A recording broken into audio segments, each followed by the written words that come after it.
দেখো, প্রথম কোশ্চেন বলেছে সংবিধানের ৮৬তম অ্যামেন্ডমেন্ট মানে সংশোধন কত সালে হয়েছিল। সংবিধানে যে ৮৬তম সংশোধন যেটা হয়েছিল সেটা হয়েছিল তোমার ২০০২ সালে। কত সালে হয়েছিল? ২০০২ সালে। এবার আমি কিছু এখান থেকে কথা বলতে চাই। প্রথম কথা, যে এই ৮৬তম অ্যামেন্ডমেন্টটা ২০০২ সালে যে সংশোধনটা হলো, সেটা কী কারণে হয়েছিল?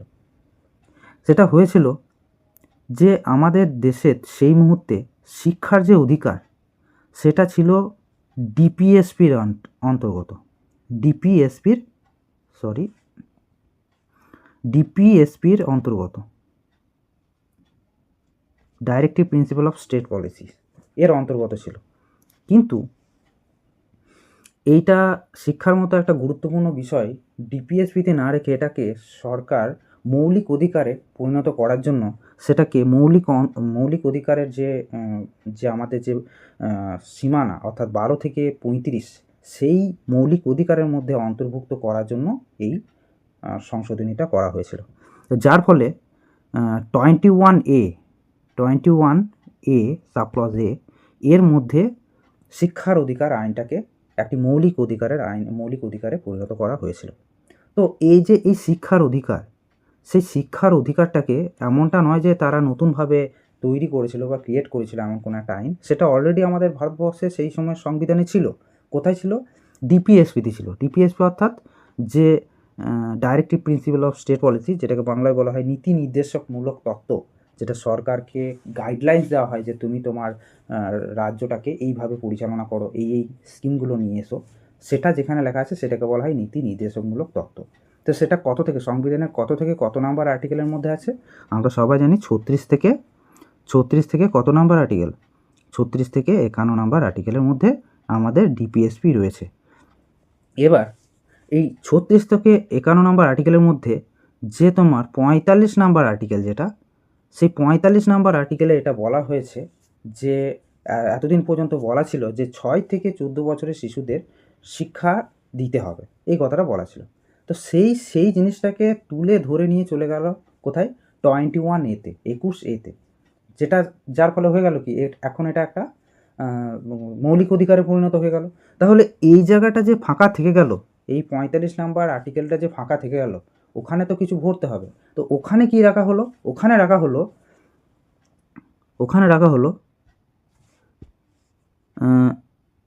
0 থেকে অর্থাৎ 0 থেকে জন্ম থেকে ৬ বছর পর্যন্ত শিশুদের স্বাস্থ্য বা পুষ্টি এবং তার সাথে শিক্ষার ব্যবস্থা করার কথা বলা হয়েছে। কত নাম্বার আর্টিকেলে? ৪৫ নাম্বার আর্টিকেলে। তাহলে আমরা দেখলাম যে 21A-তে ভরা হলো কি, ৬ থেকে ১৪ বছরের শিশুদের শিক্ষার অধিকার, আর ৪৫ নাম্বার আর্টিকেলে কী দেওয়া হলো? 0 থেকে 6 পর্যন্ত যারা বাচ্চা শিশু, তাদের পুষ্টি এবং শিক্ষার দিকটা লক্ষ্য রাখতে হবে সরকারকে। তো বোঝা গেল যে এই ২০০২ সালে যে ৮৬তম অ্যামেন্ডমেন্ট হয়েছিল, যেটা সেখানে কি কাজ হয়েছিল, সংবিধানে ঠিক কী রকম পরিবর্তন হয়েছিল, বোঝা গেল তো? পরের কোশ্চেনতে চলো। সার্কের পুরো নাম কি? সার্কের পুরো নাম হলো south Asian association of regional cooperation. এটা প্রতিষ্ঠা হয়েছিল কত সালে? এটা প্রতিষ্ঠা হয়েছিল ১৯৮৫ সালে। কোথায় হয়েছিল? ঢাকাতে হয়েছিল, কিন্তু ঢাকা বাংলাদেশে। কিন্তু এর হেডকোয়ার্টার আছে কোথায়? এর হেডকোয়ার্টার আছে নেপালের যে কাঠমান্ডু শহর, সেখানে। ঠিক আছে? তাহলে মনে থাকবে যে সার্কের প্রথম যে ইয়েটা হয়েছিল সেটা কত সালে হয়েছিল? ১৯৮৫ সালে ঢাকাতে হয়েছিল, এবং এর হেডকোয়ার্টার কোথায় আছে? নেপালের কাঠমান্ডুতে আছে। পরবর্তী কোশ্চেন, ভারতের সংবিধানের কোন পার্টে কেবলমাত্র একটি ধারা রয়েছে? কোন পার্টে কেবলমাত্র একটি ধারা রয়েছে? দেখো, আমরা জানি যে আমাদের যে সংবিধান, সেখানে ২৫টি পার্ট রয়েছে। ঠিক আছে, তাই তো? তো এর মধ্যে যে ২০ নাম্বার পার্ট, যেটা সেই ২০ নাম্বার পার্টে আমার কেবলমাত্র একটি রয়েছে, একটি আর্টিকেল রয়েছে। সেটা কি? ৩৬৮ নাম্বার আর্টিকেল। ৩৬৮ number article. আর এই আর্টিকেলে কি বলা হয়েছে? সংবিধান সংশোধনের নিয়মাবলী সেটা লেখা আছে কোথায়? এই 368 নাম্বার আর্টিকেলে, এবং এটা যথেষ্ট বড় একটা আর্টিকেল, এবং এটা একটাই পার্টের মধ্যে রয়েছে, সেটা হচ্ছে 20, অর্থাৎ 20তম বা 20তম যে পার্ট সেখানে লেখা আছে। প্রথম সংবিধান সংশোধনীতে কি সংশোধিত হয়েছে? দেখো 1951 সালে আমরা জানি যে প্রথম সংবিধান সংশোধন হয়েছিল। আর সেখানে কোন কোন জিনিসগুলো সংযোজন করা হয়েছে, অর্থাৎ ভরা হয়েছে, নতুন করে অ্যাড করা হয়েছে, সেটা হচ্ছে 31A, 31B, যেটা মৌলিক অধিকারের অন্তর্গত, এবং এর সাথে নবম তফসিলি অ্যাড করা হয়েছিল। আমরা জানি যে আমাদের যে অরিজিনাল কনস্টিটিউশন, সেই অরিজিনাল কনস্টিটিউশনে 8টি তফসিলি ছিল, তার সাথে পরবর্তীকালে 4টি অ্যাড করা হয়েছিল, এবং এখন বর্তমানে আমাদের সংবিধানে তোমার তফসিলি রয়েছে কতগুলি? 12টি। তো তার মধ্যে যে প্রথম তফসিলি, যেটা তোমার নবম তফসিলি যেটাকে বলা হয়, 9th শিডিউল, সেটা অ্যাড করা হয়েছিল কততম সংবিধান সংশোধনী দ্বারা? প্রথম সংবিধান সংশোধনী দ্বারা। এটা খুব ইম্পর্ট্যান্ট কোশ্চেন। এবং এর সাথে মনে রেখো যে দশম সংবিধান সংশোধনী অ্যাড করা হয়েছিল তোমার 1985 সালে 52তম অ্যামেন্ডমেন্ট অ্যাক্টের দ্বারা। আর তোমার যে 11তম যেটা পঞ্চায়েত, সেটা 1992 সালে 73তম সংবিধান সংশোধনের দ্বারা, এবং ঠিক 1992 সালেই আবার 74তম সংবিধান সংশোধন হয়েছিল, সেখানে 12তম যে শিডিউল সেটাকেও অ্যাড করা হয়েছিল। অর্থাৎ 12তম শিডিউলে কী আছে? দেখো 11তে আছে পঞ্চায়েত এবং 12তে আছে মিউনিসিপ্যালিটি, যেটা আমরা আগের দিনই আলোচনা করেছি। পরবর্তী কোশ্চেনটা সেটা বলেছে যে ওয়ার্ল্ড ট্রেড অর্গানাইজেশন এর প্রধান দপ্তর কোথায়, অর্থাৎ সদর দপ্তর কোথায়, সেটা জানতে চাওয়া হয়েছে। তো ওয়ার্ল্ড ট্রেড অর্গানাইজেশন বা WTO, এটা আমি আগের দিন বলেছিলাম যে WTO এর স্থাপনা হয়েছিল 1995, অর্থাৎ 1995 সালে। এটার আগে নাম কি ছিল? GATT, general agreement on tariff and trade, ঠিক আছে? আর এটার হেডকোয়ার্টার হচ্ছে জেনেভাতে। আর তোমাদের এটাও বলেছি যে কোনো ফুল ফর্মের আগে যদি ডাব্লু এবং শেষে যদি ও থাকে, যেমন WTO, WMO, WHO অর্থাৎ হু, WMO অর্থাৎ World Meteorological Organization, WIPO World Intellectual Property Organization, এই সমস্ত ডাব্লু দিয়ে শুরু এবং ও দিয়ে শেষ, এইরকম যদি কোনো থাকে, সংস্থা থাকে, তাদের সদর দপ্তর 99% ক্ষেত্রে জেনেভায় হয়ে থাকে। দুই একটা ব্যতিক্রম আছে, সেগুলো আমি পরে তোমাদের বলে দেবো। তো আর বলো তোমরা যে প্যারিসে কি আছে? প্যারিসে কার হেডকোয়ার্টার আছে? UNESCO Paris. ওয়াশিংটনে কি আছে? IMF এবং ওয়ার্ল্ড ব্যাংক, ঠিক আছে?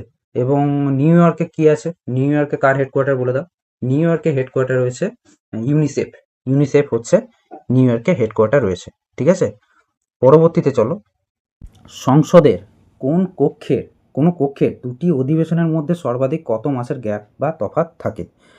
তো কোনো একটা সংসদের কোনো একটা যে অধিবেশন আর একটা অধিবেশনের মাঝখানে ম্যাক্সিমাম 6 মাসের গ্যাপ থাকতে পারে, 6 মান্থ, তার থেকে বেশি গ্যাপ দেওয়া যাবে না। তো বছরে অবশ্যই তোমার দুটো অধিবেশন করতেই হবে, ম্যান্ডেটরি এটা। বাট আমাদের বছরে কটা অধিবেশন হয়ে থাকে? 3টি অধিবেশন হয়ে থাকে। আমি আগের দিনও একবার আলোচনা করেছিলাম যে 3টি অধিবেশন কী কী। একটা হচ্ছে তোমার বাজেট সিজন, সেটা সব থেকে বড়ো সিজন হয়ে থাকে। তারপর মনসুন সিজন, আর একটা হচ্ছে উইন্টার সিজন, ঠিক আছে? এই 3টে তোমরা মনে রেখো। তারপর তাহলে এর উত্তর কি হলো? কত মাসের তফাৎ থাকতে পারে? 6 মাসের তফাৎ থাকতে পারে, ঠিক আছে? পরবর্তী কোশ্চেন, রাজ্যসভার সদস্যরা কার সাথে যুক্ত নয়? অর্থাৎ রাজ্যসভার সদস্য নেই কোন এর নিচের মধ্যে কোনটিতে রাজ্যসভার কোনো সদস্য ইনক্লুড নেই, সেটা বলতে বলেছে। দেখো, পাবলিক অ্যাকাউন্টস কমিটি, এই পাবলিক অ্যাকাউন্টস কমিটি অ্যাকচুয়ালি সেই ধরনের কমিটি যে কমিটি আমাদের যে ক্যাগের যে রিপোর্ট, কন্ট্রোলার অ্যান্ড অডিটর জেনারেলের যে রিপোর্ট, সেই রিপোর্টটাকে অ্যানালাইসিস করে এবং সেটা ঠিক ভুল তাকে বিচার বিবেচনা করে, মোট কথা। তো এই পাবলিক অ্যাকাউন্ট কমিটিতে 22 জন সদস্য থাকে, তার মধ্যে 15 জন আসে লোকসভা থেকে। এই পাবলিক অ্যাকাউন্টস কমিটিতে কজন লোক থাকে? এই পাবলিক অ্যাকাউন্টস কমিটিতে টোটাল 22 জন লোক থাকে, 22 জন, ঠিক আছে? 22 জনের মধ্যে 15 জন থাকে তোমার লোকসভা থেকে এবং 7 জন থাকে রাজ্যসভা থেকে। তাহলে এখান থেকে তো দেখতে পাচ্ছি যে তোমার পাবলিক অ্যাকাউন্টস কমিটি তোমার রাজ্যসভার সদস্য রয়েছে। কমিটি অন পাবলিক আন্ডারটেকিংস, এখানেও ঠিক সেমভাবে বণ্টিত হয়ে থাকে। হ্যাঁ, এখানেও সেমভাবে বণ্টিত হয়ে থাকে, অর্থাৎ পাবলিক অ্যাকাউন্টস কমিটি এবং কমিটি অন পাবলিক আন্ডারটেকিংস, এই দুটোতেই যে কম্পোজিশনটা, সদস্যের যে কম্পোজিশন, সেটা কিন্তু সেম হয়ে থাকে। ঠিক আছে, তাই আমরা এই দুটোতে তো রাজ্যসভার সদস্যদের দেখতে পাচ্ছি, বাট এই যে এস্টিমেট কমিটি যেটা, সেই এস্টিমেট কমিটিতে কিন্তু কোনো রকম কোনো রাজ্যসভার সদস্য থাকে না। এখানে পুরোটাই, অর্থাৎ 30 জন সদস্য থাকে, 30টার মধ্যে 30টাই কিন্তু থাকে কি, লোকসভার মেম্বার। ঠিক আছে, তাহলে যুক্ত নয় কোনটা? যুক্ত নয় হবে অপশন 2। ঠিক আছে, পরবর্তী, পৌরসভার কাউন্সিলে নির্বাচিত হতে হলে ন্যূনতম মানে মিনিমাম কত বছর তোমার বয়স হতে হবে? তোমাকে যদি পৌরসভা মিউনিসিপ্যাল ভোটে যদি তোমাকে দাঁড়াতে হয়, তাহলে তোমার মিনিমাম বয়স কত হওয়া দরকার সেটা এখানে জানতে চাওয়া হয়েছে সোজাভাবে। তো এটার উত্তর হচ্ছে 21 বছর। তোমাকে মিনিমাম পঞ্চায়েত ভোটে বা পৌরসভা ভোটে যদি দাঁড়াতে হয়, তাহলে তোমার বয়স মিনিমাম 21 বছর হতে হবে। তো বয়সটা নিয়ে একটু আলোচনা করে দিই। দেখো, তোমাকে যদি ভোট দিতে হয়, তাহলে তোমার বয়স মিনিমাম 18 হতে হবে। তোমাকে যদি পঞ্চায়েত ভোটে দাঁড়াতে হয় বা মিউনিসিপ্যাল ভোটে যদি দাঁড়াতে হয়, তাহলে তোমার বয়স হতে হবে মিনিমাম 21 বছর। তোমাকে যদি লোকসভা ভোটে বা রাজ্য বিধানসভা ভোটে যদি তোমাকে দাঁড়াতে হয়, এমএলএ বা এমপি যদি হতে চাও, তাহলে তোমাকে হতে হবে তোমার 25 বছর। লোকসভা বা রাজ্য বিধানসভার যে ভোটের যে বয়স হতে হবে, মিনিমাম বয়স তোমার 25 বছর হতে হবে। তারপর তোমাকে যদি রাজ্যসভাতে যদি করতে হয়, রাজ্যসভা বা ধরো যে রাজ্যে আমাদের কেন্দ্রে যেটাকে রাজ্যসভা বলা হয়, রাজ্যে সেটাকে কি বলা হয়? রাজ্য বিধান পরিষদ। দেখো, বিধানসভা আলাদা, বিধান পরিষদ আলাদা। তোমাকে যদি বিধান পরিষদের সদস্য হতে হয়, তাহলে তোমাকে, সরি এখানে 5 হবে না, এটা হবে 30। তোমাকে 30 বছর বয়স হতে হবে। ঠিক আছে, তোমাকে 30 বছর বয়স হতে হবে। কিসের জন্য? তুমি যদি রাজ্যসভার মেম্বার হতে চাও অথবা রাজ্য বিধান পরিষদের মেম্বার হতে চাও। ঠিক আছে, আর তাহলে দেখো, তোমাকে যদি প্রধানমন্ত্রী হতে হয়, তাহলে তোমার কত বছর বয়স লাগবে? 25 বছর, কারণ প্রধানমন্ত্রী কে? লোকসভারই একজন মেম্বার। বেশ, তারপর তোমাকে যদি গভর্নর হতে হয় বা তোমাকে যদি কী বলে রাষ্ট্রপতি হতে হয়, তাহলে সেক্ষেত্রে তোমার বয়সের প্রয়োজন কত? তোমাকে সেক্ষেত্রে তোমার বয়স হতে হবে 35 বছর। ঠিক আছে, 35 বছর কার জন্য লাগবে? গভর্নর বা রাষ্ট্রপতির জন্য। তো এগুলো সবই খেয়াল রেখো। ভারতের প্রথম স্বাধীনতা দিবস পালিত হয় কত সালে? দেখো, প্রথম স্বাধীনতা দিবসের কথা বলেছে, প্রথম স্বাধীনতা দিবস পালন করেছিলাম যখন ভারত স্বাধীনই হয়নি। কত সালে? 1930 সালে 26শে জানুয়ারি। এবার বলি, এই যে এই সময় কেন পালন করা হয়েছিল? আসলে এর আগে একটা আমাদের কংগ্রেসের সভা হয়েছিল 1929 সালে। এই 1929 সালে পূর্ণ স্বরাজের দাবি করেছিলাম এবং জওহরলাল নেহরু তার সভাপতি ছিল, এবং সেখানেই এটা ডিসাইড করা হয় যে যতদিন না আমাদের ভারতবর্ষ স্বাধীন হচ্ছে, ততদিন পর্যন্ত এই 26শে জানুয়ারি এই দিনটিকে আমরা স্বাধীনতা দিবস হিসেবে পালন করে থাকব। তো এই জন্যই সেদিন সারা ভারতবর্ষে এই দিনটাকে কিন্তু স্বাধীনতা দিবস হিসেবে পালন করা হয়েছিল। ঠিক আছে, এটা অনেক সময় কোশ্চেন আছে যে 1929 খ্রিস্টাব্দে পূর্ণ স্বরাজ্যের দাবি করা হয়েছিল কত সালে? 1929 সালে। কোথায় হয়েছিল এটা? লাহোর অধিবেশনে। ঠিক আছে, তারপর 1985 সালে সংবিধানের কততম সংশোধনী হয়েছিল? 1985 সালে যে অ্যামেন্ডমেন্ট হয়েছিল, যে কনস্টিটিউশনাল অ্যামেন্ডমেন্ট বা সাংবিধানিক যে সংশোধনী হয়েছিল, সেটা কততম ছিল? সেটা ছিল 52তম। এবং এটা কি সম্পর্কিত ছিল? এটা ছিল অ্যান্টি ডিফেকশন ল সম্পর্কিত ছিল। ঠিক আছে, অ্যান্টি ডিফেকশন ল সম্পর্কিত ছিল, দলত্যাগ বিরোধী আইন সম্পর্কিত ছিল। ঠিক আছে, তো এটা কত সালে হয়েছিল? 52তম। এবং এটার দ্বারাই 10ম যে তফসিল, 10th শিডিউল যেটা, সেই 10th শিডিউলকে অ্যাড করা হয়েছিল। 10th শিডিউলকে অ্যাড করা হয়েছিল। ঠিক আছে, কত সালে? 1985 সালে। কত নম্বর অ্যামেন্ডমেন্টের দ্বারা? 52তম অ্যামেন্ডমেন্টের দ্বারা। তারপর, আন্তর্জাতিক বিচারালয়ের প্রধান দপ্তর কোথায়? আন্তর্জাতিক বিচারালয়ের প্রধান দপ্তর হচ্ছে কোথায়? নেদারল্যান্ডের হেগ শহরে। নিউ ইয়র্কে কী আছে বলে দাও? আমরা কিছুক্ষণ আগেই আমরা আলোচনা করলাম, জেনেভা, প্যারিস, এইগুলো সব। তারপর, ভারতের জাতীয় পশুর বিজ্ঞানসম্মত নাম কি? ভারতের জাতীয় পশুর বিজ্ঞানসম্মত নাম কি? তো এইটা তোমাদের আমি হোমওয়ার্ক দিচ্ছি। তোমরা এটা বলবে। তোমরা জানো তো জাতীয় পশু কোনটা আমাদের? বলো দেখি, আমাদের জাতীয় পশু কোনটা? সিংহ না বাঘ?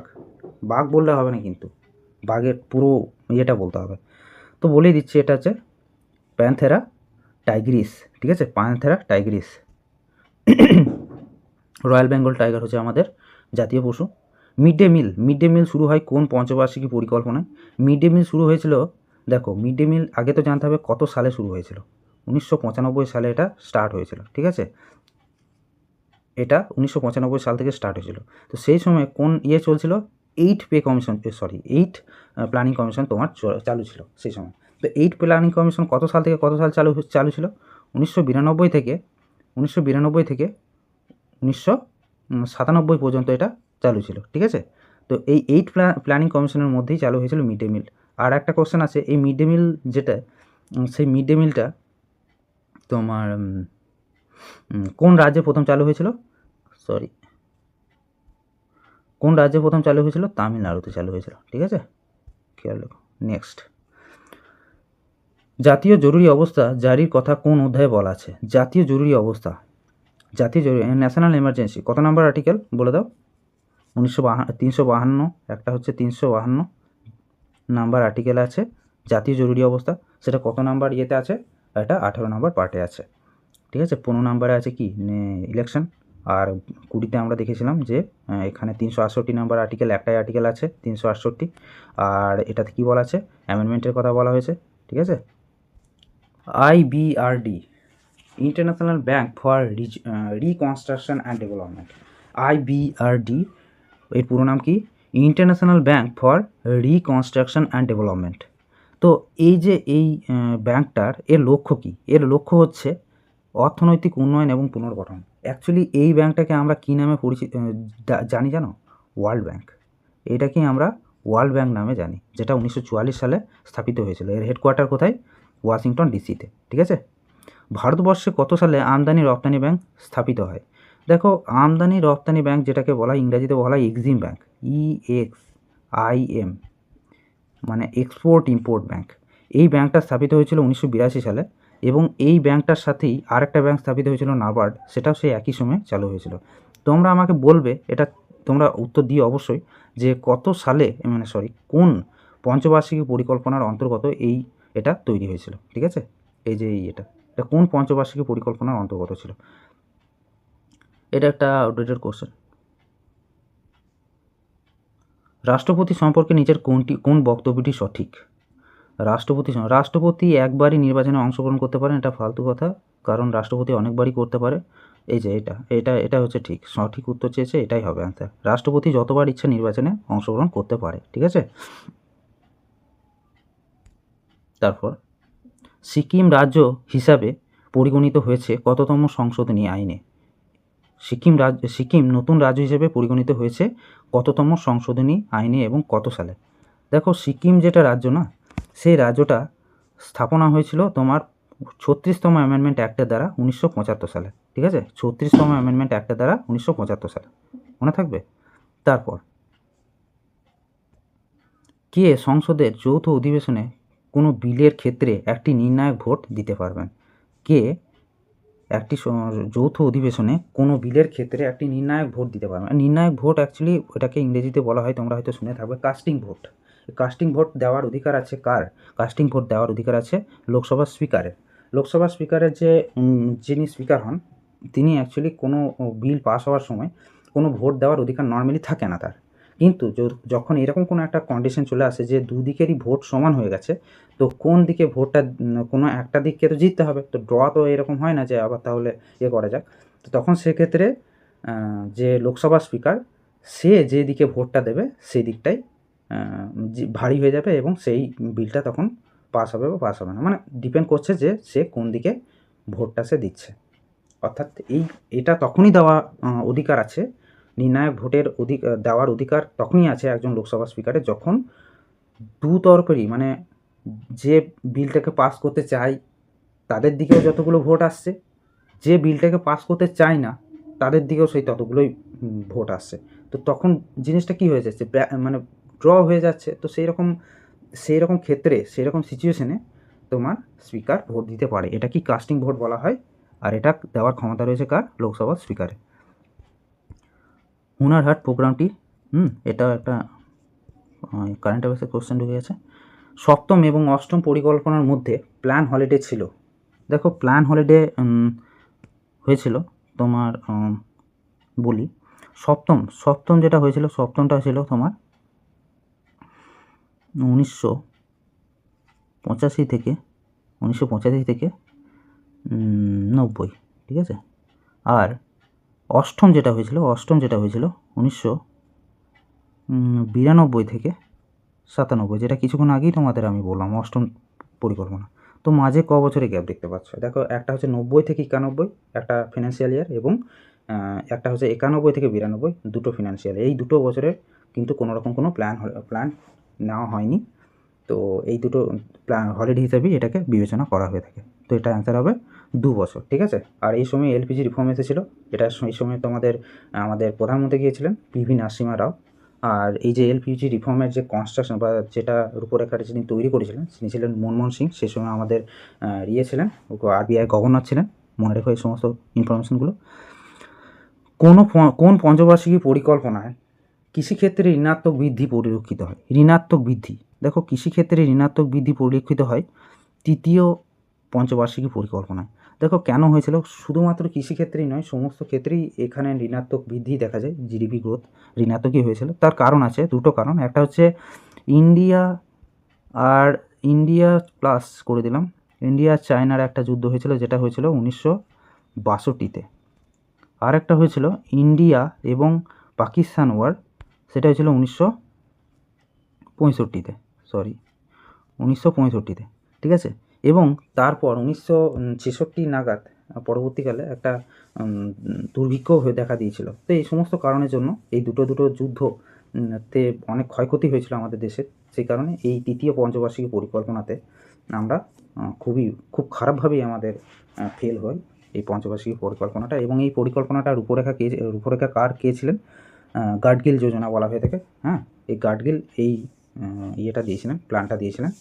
হিউম্যান ডেভেলপমেন্ট ইন্ডেক্স HDI কী দিয়ে পরিমাপ করা হয়? জীবনের পরিধি, শিক্ষার গ্রহণ, আয়ের স্তর, উপরের সবকটি। তো সাধারণতভাবে উপরের সবকটি অ্যান্সার হয় এই সমস্ত ক্ষেত্রে, এবং এটাতেও তাই। এবার HDI হচ্ছে হিউম্যান ডেভেলপমেন্ট ইন্ডেক্স। এই HDI এখানে যে শিক্ষা, জীবনের লাইফ স্প্যান যেটা বলা হয়, জীবনের যে ব্যাপ্তি, কতটা মানে আয়ু যেটা, সেটাকে এখানে দেখা হয়। এবং মানে পার ক্যাপিটা ইনকাম যেটা, সেটাকেও এখানে চেক করা হয়ে থাকে। তো আর একটা এখান থেকে ইনফরমেশন মাথায় রেখো, যে 2025 সালে মানে যখন আমি ভিডিওটা বানাচ্ছি, সেই মুহূর্তে হিউম্যান ডেভেলপমেন্ট ইন্ডেক্সে ভারতের স্থান হচ্ছে 130, ঠিক আছে, এটা মাথায় রেখো। তো এই ছিল আজকের কোশ্চেন। তো কোশ্চেনগুলো ইম্পর্টেন্ট নিয়ে আসার চেষ্টা করেছিলাম। তোমরা জানিও কার কেমন লাগলো, লাইক করে দিও একটা। আর পরবর্তী আরও ভিডিও আনবো আমি, সেগুলোকে পাওয়ার জন্য অবশ্যই সাবস্ক্রাইব করে রাখো চ্যানেলটাকে। আর হ্যাঁ, অবশ্যই একটু সাপোর্ট করো। হ্যাঁ, তোমরা সাপোর্ট না করলে কীভাবে গ্রো হবে বলো? তো আজকের মতো এখানে শেষ করছি। পরে আবার আমরা অন্য ক্লাসে দেখা করব, ঠিক আছে?